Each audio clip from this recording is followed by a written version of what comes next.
بچیاں آج کالج میں پڑھ رہی ہیں، لیکن بڑا افسوس ہوتا ہے کہ کالج میں پڑھنے کے ساتھ ساتھ بچیوں کے ماحول اتنے آزاد ہو گئے قاری ناظر صاحب، لڑکیوں کی فرینڈ شپ اب غیر مسلموں سے ہوتی چلی جا رہی ہے. یہ پوری پلاننگ کے ساتھ ہو رہا ہے. اور تم سوچ رہے ہو کہ ہماری بچی تھوڑی نہیں کر رہی ہے، مگر پوری دنیا میں بچی کسی کے لیے اگر کلمہ پڑھنے والی ہے تو وہ تیری بہن ہے، تیری بچی ہے. یہ نہ سوچ کے آج فلسطین میں بچوں کو مارا جا رہا، وہ دن دور نہیں کہ وہ دن کل تیرے اوپر بھی آ جائے. لوگوں بڑی خطرناک پلاننگیں چل رہی ہیں، بڑے خطرناک منصوبے طے کیے جا رہے ہیں. ائمہ حضرات بھی اپنی مسجد میں ہر جمعے کو تقریر کریں، جس ٹاپک پہ چاہے کریں، لیکن بچیوں کے جو قدم ارتداد کی طرف بڑھ رہے اس پر خاص توجہ دیں. یہ ہمارے علماء کی اور ائمہ کی ذمہ داری ہے. تقریباً 8 سے 10 لاکھ بچی ایسی ہیں جن کے قدم ڈگمگا گئے. ذمہ دار کون ہے؟ ہم سو رہے ہیں. اور میرے بھائی تمہیں پتا نہیں ہے، ایک بچی کی عزت لوٹی گئی تھی تو محمد بن قاسم اپنی فوجوں کو لے کے حجاز سے ہندوستان آ گیا تھا.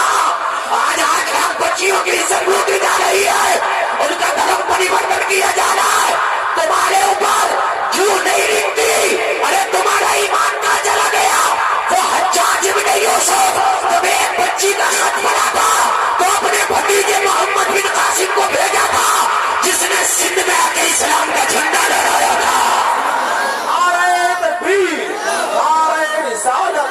مسلک اعلیٰ.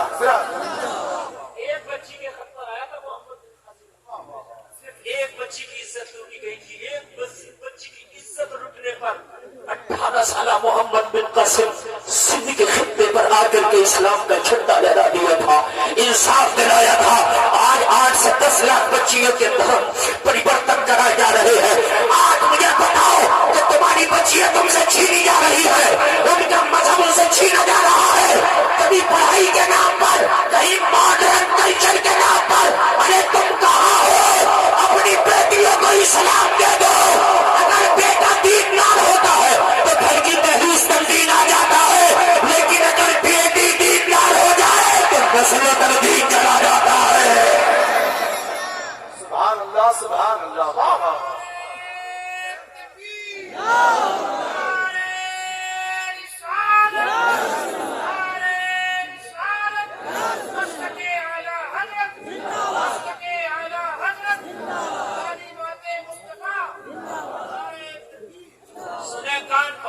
سنے آج میرا پیغام.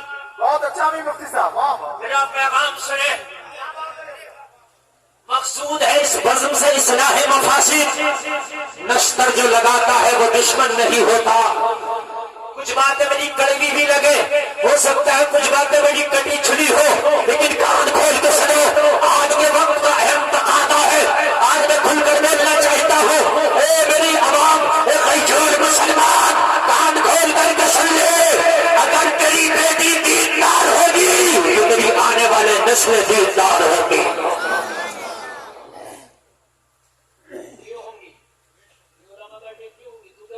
بیٹا دیندار ہو تو نسلیں دیندار نہیں ہوں گی، لیکن اگر بیٹی دیندار ہو تو نسلیں دیندار ہونے کے چانسز زیادہ ہیں.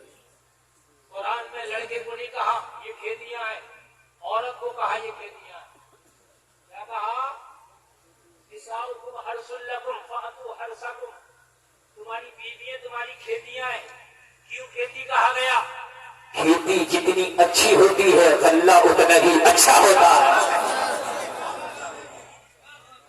کھیتی جتنی اچھی ہوتی ہے غلہ اتنا ہی اچھا ہوتا ہے. کھیتی کا خیال رکھو گے تو غلہ اچھا ملے گا، فصل اچھی ہوگی. نہیں رکھو گے تو دوسرے کے جانور چر جائیں گے، چٹ کر جائیں گے. آج تم نے اپنی کھیتیوں کا خیال نہیں رکھا.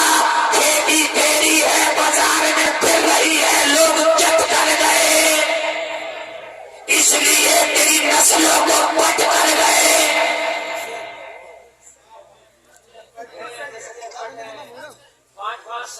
بچے ڈانس کر رہے ہیں، یوٹیوب پہ کارٹون دیکھ رہے ہیں، یہ نسل پٹ ہے۔ سلطان صلاح الدین ایوبی کہتا ہے جس نے بیت المقدس کو آزاد کرایا کہ میری ماں جب مجھے دودھ پلاتی تھی تو میں ماں کی چھاتی سے چپک کے دودھ پیتا تھا، میری ماں مصطفیٰ کا درود پڑھتی تھی۔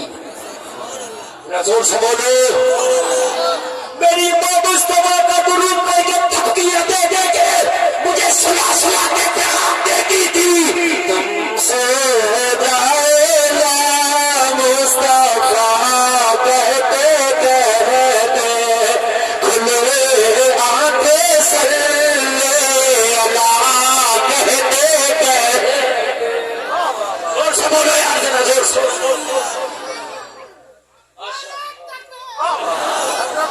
بہت اچھا اللہ سلامت رہے۔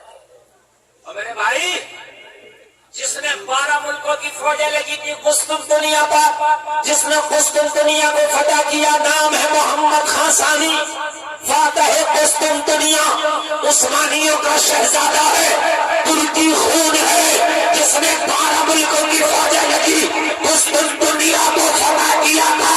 وہ کہتا ہے جب میں چھوٹا تھا میری ماں جب مجھے چھاتی سے چپکا کے مجھے اپنا دودھ پلاتی تھی تو میری ماں قرآن کی تلاوت کرتی تھی۔ اس دودھ کا اثر تھا کہ جب میری رگوں میں وہ دودھ خون بن کے دوڑا تو میرے اوپر نیند اس دودھ نے حرام کر دی تھی۔ جب تک قسطنطنیہ کی فصیلوں سے تو اسلام کا جھنڈا نہیں لہرا سکتا، تم پر تیری نیند حرام ہے۔ اپنی فصلیں اچھی کرو، اپنی کھیتیاں اچھی کرو۔ کھیتی کا خیال رکھتے ہو کہ نہیں رکھتے ہو؟ اگر کھیت میں نہ جاؤ، وقت پر اسپرو نہ کرو، گھاس آ جائے گی، کیڑا کھا جائے گا، کیڑا کھا جائے گا۔ آپ کاشتکار لوگ ہیں، ہے نا؟ اگر آپ نہ مارو اسپرو تو کیڑے آ جاتے ہیں، بار بار اسپرو کرنا پڑتی ہے، کبھی لڑائی کرنا پڑتی ہے، کبھی سینچائی کرنا پڑتی ہے، کبھی جتائی کرنا پڑتی ہے۔ کھیتی کا خیال وقت وقت میں رکھنا پڑتا ہے، صبح شام توجہ کرنا پڑتا ہے۔ یہ تمہاری بیویاں مرادے کا کھیتیاں ہے، جیسے کھیتی کا خیال رکھتے ہو ویسے بیوی کا خیال رکھو۔ دو طرح سے خیال رکھو، توجہ کریں، توجہ۔ ایک صاحب نے کہا تھا تو قرآن نے انسٹ کی عورت کی کے کیسے بڑے کھیتی کا عمل کیا، بے وقوف تو جاہل ہے تو میری کیا غلطی ہے؟ جب تو جاہل ہے تو میری کیا غلطی ہے؟ بولے کہنے لگا کیوں؟ میں نے کہا انسٹ نہیں کی، عزت دی ہے۔ کہنے لگا کیسے؟ میں نے کہا کسان جتنا پیار اپنی کھیتی سے کرتا نا اپنے آپ سے نہیں کرتا۔ یار زور سے بولو ذرا۔ کہنے لگا کیسے؟ میں نے کہا کھیتی میں ضرورت ہوتی ہے نا تو قرضہ لے کے کھیتی میں لاگت لگاتا ہے۔ بولو بولو بولو، لگاتا کہ نہیں لگاتا؟ میں نے کہا کھاد کی